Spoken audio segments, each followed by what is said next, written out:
Alors, si je vous dis Ocarina of Time, Zelda, le jeu, peut-être que ça vous en parlera à quelqu'un d'entre vous. Si je vous dis aussi robotique, domotique, gallego, portugais, français, English, traduction, enseignement, deep learning, autant de mots à première vue qui n'ont rien à voir, qui n'ont rien en commun.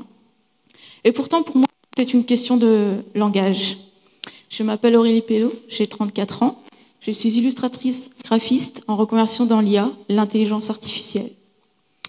Alors, j'ai toujours aimé les jeux vidéo et tout ce qui était programmable, et je détestais par-dessus tout les notices d'utilisation. Je ne les lisais jamais, et c'est toujours le cas.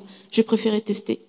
Alors, quand je jouais à Zelda, au-delà du jeu, ce qui me plaisait, c'était tout ce qu'il y avait derrière. Je voulais essayer de comprendre comment faire bouger les personnages, quelle intelligence pour les ennemis, comment créer un décor 2D, 3D, tout ce qu'il y avait derrière, les codes, comment gagner plus de vie, enfin, etc. Vous aurez compris, je suis très très curieuse, j'aime savoir le pourquoi du comment.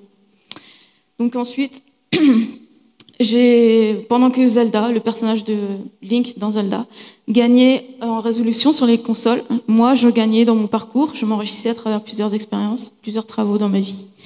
Donc j'ai un double parcours, fait une double formation initiale, donc dans l'enseignement, master enseignement en secondaire, en espagnol, et un double cursus, donc je disais, en illustration graphisme.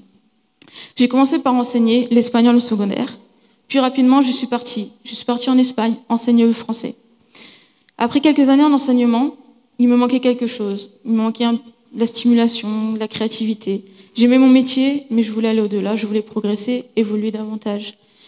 C'est pourquoi je me suis dédiée complètement ensuite à l'illustration. Je suis devenue illustratrice professionnelle, freelance, dédiée notamment à l'illustration jeunesse. Je voulais écrire et narrer visuellement pour des enfants.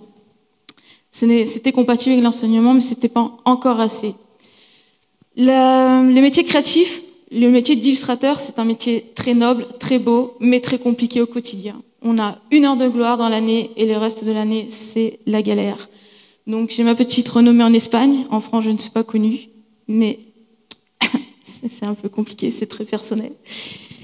J'ai donc dû trouver des jobs alimentaires pour survivre économiquement, à part cette renommée qui finalement ne remplit pas un frigo. Donc c'est bien beau de faire des livres, mais il faut avancer. Un jour, parmi d'autres travaux, j'ai fait un test, un entretien, un vendredi, je m'en souviendrai toute ma vie. Et le lundi, j'étais face à 50 élèves avec 2 robots, des kits de Lego, des élèves de 6 à 9 ans. Autant vous dire que ça n'a pas été facile. Il a fallu percuter très vite. Il a fallu que moi, j'apprenne toute seule en autodidacte pour pouvoir ensuite leur transmettre. J'ai continué comme ça 1 année, puis, pour des raisons personnelles, j'ai dû rentrer en France après 7 ans en Espagne où j'étais complètement épanouie dans ma nouvelle vie de robotique. Le robotique qui a été un déclic finalement. Je suis arrivée, j'ai cherché par tous les moyens, essayé de donner des cours dans des établissements, j'ai essayé de proposer mes services dans des écoles. J'ai essayé de trouver des formations pour pouvoir me former davantage, plus qu'en autodidacte. Malheureusement, si on n'a pas un bagage officiel en informatique, ça a été assez compliqué. Je n'avais pas de légitimité, pas de crédibilité. Pourtant, quelques compétences naissantes. J'avais déjà créé ma page web, j'avais fait plusieurs petites choses, plusieurs petits programmes. J'ai continué le graphisme, pardon. Et un beau jour, je reçois un mail de ma conseillère Pôle emploi, avec qui j'ai un lien très fort, parce que je pense que je lui dois ma reconversion.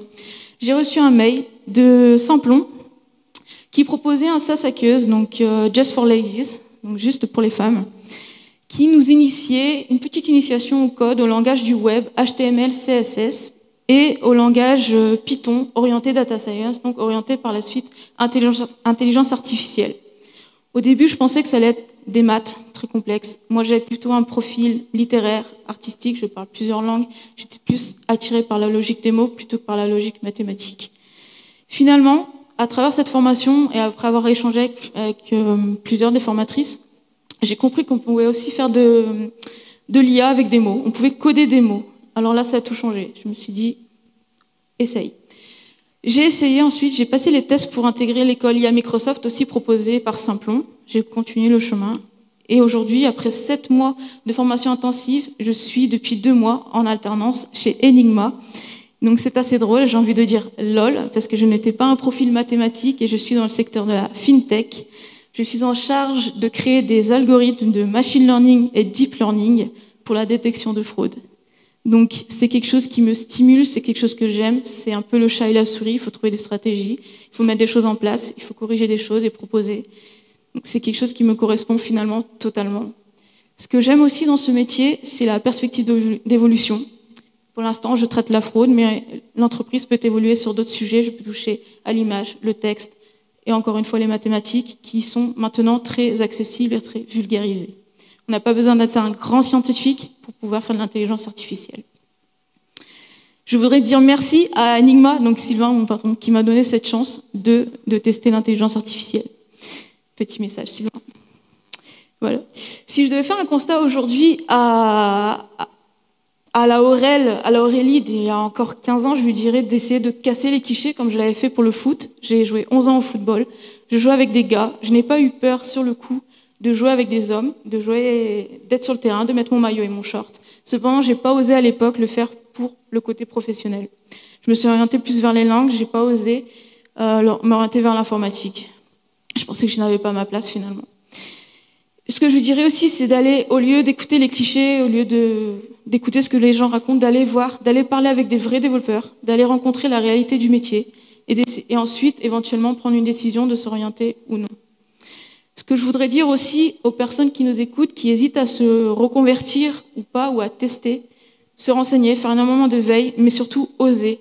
Si vous voulez savoir ce qu'il y a derrière votre smartphone, pourquoi votre smartphone vous suggère des mots, pourquoi votre smartphone vous reconnaît sur des photos, n'hésitez pas, venez coder, tentez et reconvertissez-vous. Merci beaucoup.